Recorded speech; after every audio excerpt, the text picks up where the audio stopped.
नए अलायंस बनने की बात कर रहे हैं, न्यू वर्ल्ड ऑर्डर की बात कर रहे हैं।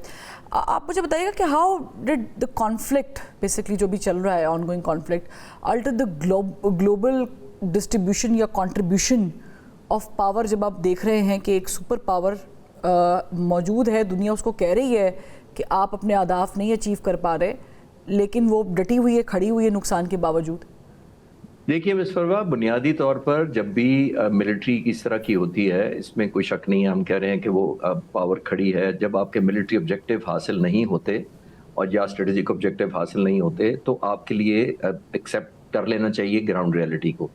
अब मसला इधर आ रहा है कि अगर वो एक्सेप्ट करते हैं तो फिर वो मिथ और ईगो खत्म होती है।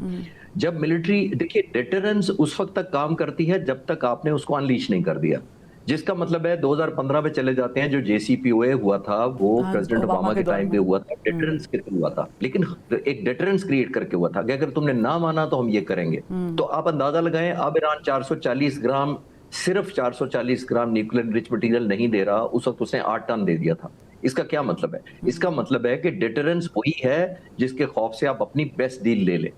जब आप मिलिट्री अनलीश कर देते हैं तो फिर इनिशिएटिव आपके हाथ में नहीं रह जाता। आप कह रहे हैं कि इस बार जो है वो बेसिकली लिमिट्स रिवील हो गई हैं, वॉर लिमिट्स रिवील हो गई हैं अमेरिका की।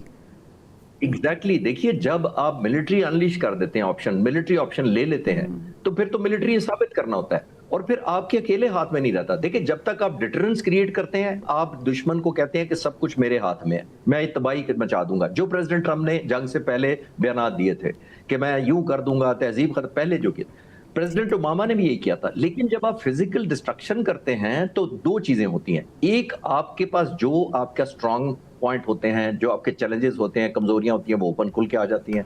फिर आप हॉस्टेज बन जाते हैं दुश्मन के जवाब का भी, वो शामिल जरूर होता है, चाहे वो आपकी कहीं ज्यादा कमजोर हो या बहुत ज्यादा स्ट्रांग हो। यहाँ पे ईरान ने बहुत स्ट्रांग कमबैक किया रिलेटिव टर्म में, जो हम सब तवक्को कर रहे थे। तो आपके डिसीजन मेकिंग लूप में जब दुश्मन शामिल हो जाता है तो चीजें आपके हाथ में नहीं रहती।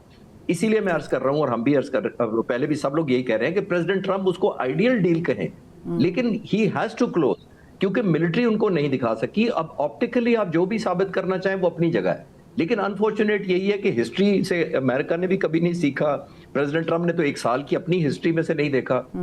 वियतनाम का जंग देख लें, 1954 से 75 तक 21 साल अमेरिका ने हमला किया, जंग हुई, 58,000 अमेरिकन भी मारे गए, 33 लाख वियतनामी भी मारे गए, लेकिन किसके खिलाफ था? अब मैं किसी और तरफ, उस वक्त पार्टी थी कम्युनिस्ट पार्टी हुकूमत में उस वक्त। आज कौन सी पार्टी हुकूमत में? वियतनाम पर कम्युनिस्ट पार्टी। साबित करने की मैंने कोशिश ये की है कि आपकी मर्जी से नहीं होता। वियतनाम को छोड़ के अफगानिस्तान पे आ जाते हैं। 2001 में जब तालिबान हुकूमत को एलिमिनेट किया गया था, तो उस वक्त भी प्रेसिडेंट, जो अमेरिकन प्रेसिडेंट ने ये अनलीश किया था कि दहशतगर्दी 9/11 के बाद तालिबान जिम्मेदार है।